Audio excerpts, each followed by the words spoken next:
안녕하십니까. 부동산 가격이 오르고 있다는 것보다 문제가 되는 것에 대해서 말씀드리겠습니다. 리먼 사태 이후로 자산시장의 프레임이 바뀌었습니다. 호경기는 호경기니까 오르고 불경기는 불경기니까 돈이 풀려서 오릅니다.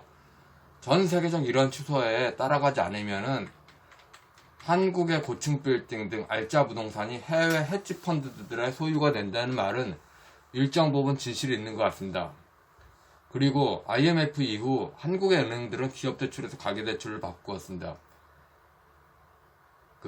가계 대출이 늘어난 이야기는 이 이야기만 하면 길어진데 이건 별개로 하고, 가계 부채는 1700조입니다. 해마다 약간씩 부동산이 오르는 걸 전제로 은행의 안정성이 짜여집니다. 그렇지 않는다면은 가계 대출이 터질 수밖에 없겠죠.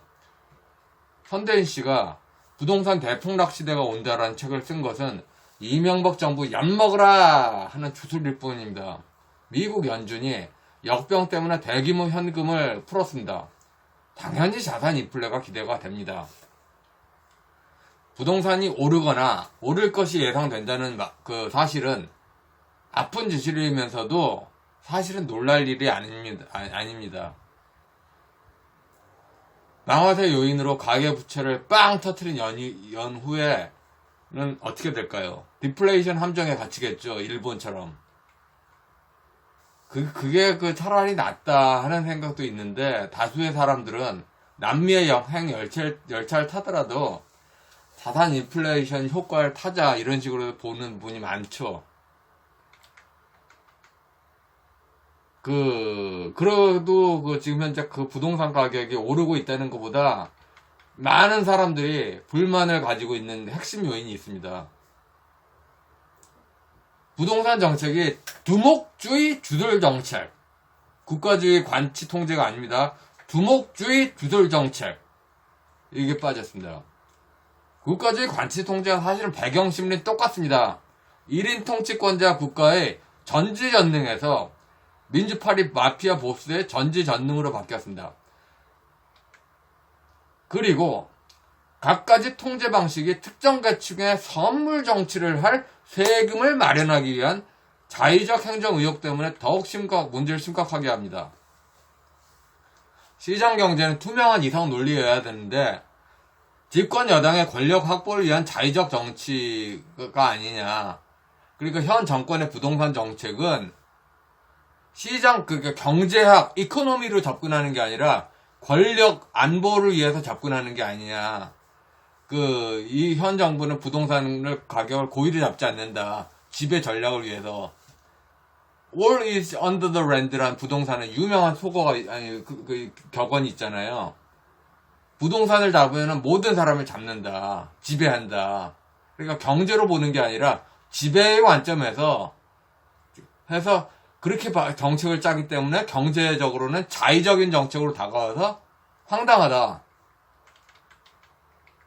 그리고 두 번째, 가격 상승이 일반 시민 예상보다는 강력하다는 게 또 불만의 원인이죠. 근데 트리거 요인이 바로 계속 몰라요. 트리거 요인이 뭔지. 그러니까 집권당 지지층 부동산 관계자들이 아무래도 그 지지층이 집권당 정치인하고 생각이 똑같지 않겠습니까? 경계 해체적이고 자의적인 이기주의가 성향이 있습니다. 보수 정권 때는 아무래도 또 건설사에 보수 인맥이 하는데 그때는 가격이 이렇게 폭발적이 오르지 않아요. 경험해보셨잖아요. 노무현 정부 때하고 지금하고 똑같다. 근데 지금 현재 건설사에 있는 호남 인맥들이 트리거 요인이, 그러니까 그분들이 전부 다 집권 여당 정치하고 색깔이 똑같은 게 원인인데, 그러니까 실제로 부동산 중기업 영업해보신 분들은 경험하실 겁니다. 그러니까 미국 연준의 코로나 역병발 자산 인플레란 판이 벌어지면은, 우리 얼마 걸었어. 얼마로 뛰어. 그러면은 니네가 그렇게 뛰었어? 안 돼. 우리도 얼마 더 걸어. 이런 식으로 해서 시작 그 부동산 가격 상승이 수요 공급 곡선하고 전혀 상관없이 그 어떤 감정평가사 유튜버는 매수가 그렇게 많이 붙지 않은데 가격이 오른다고 이렇게 뭐 보지 않습니까?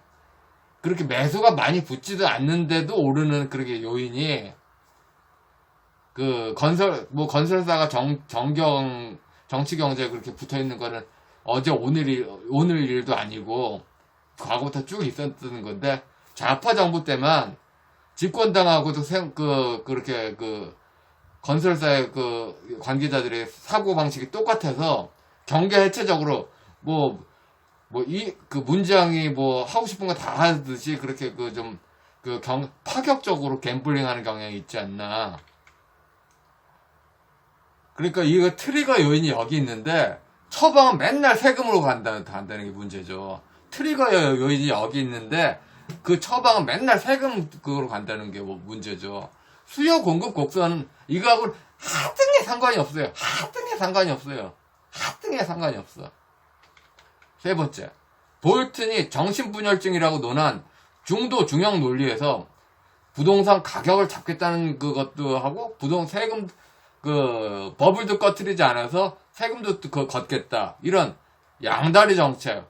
그러니까 정부에서는 두 마리 토끼를 잡으니까 조화롭고 균형 있고 이렇게 보잖아요. 국민 입장에서는 자의적 정부의 자의적 행정이라고 해서 속 터지는 거죠. 그래서 한마디로 그래요. 연준이 돈 푸는데 부동산이 오르는 거는 놀랄 일이 아니에요. 연준이 돈 푸니까 부동산이 오르는 거는 놀랄 일이 아니에요. 그리고 리만 사태 이후 전 세계 부동산 프레임이 바뀐 것에서 전반적으로 완만한 상승 기조가 있다는 근데 그거하고 상관없이 좌파 정부 딱 들어서면서 노무현 때처럼 완전히 경계 해체적으로 그냥 완만하게 오르는 거 이거는 욕하면서도 사람들이 참는데 이게 생각이 굉장히 자의적인 마인드로 어떻게 해서 오른다 그렇게 생각하고 있죠. 오른다는 요인보다도 문제가 되는 게 두목주의 주돌 정책, 국가주의 관치가 아니라 두목주의 주돌 정책. 그리고 트리거 요인이 그런 요인인데 처방은 언제나 다른데 트리거 요인은 그러니까 두목주의 종족 노선이면은 지들 안에는 규제하지 않고 딴 데만 규제하겠다. 지들 안에는 규제하지 않고 다른 데만 규제하겠다. 지들 안에는 규제하지 않고 다른 데만 규제하겠다. 그리고 거품 유지도 하면서 원망도 잡겠다는 정신분열적 노선. 자의적 처방. 이게 문제입니다. 예, 여기까지 하겠습니다.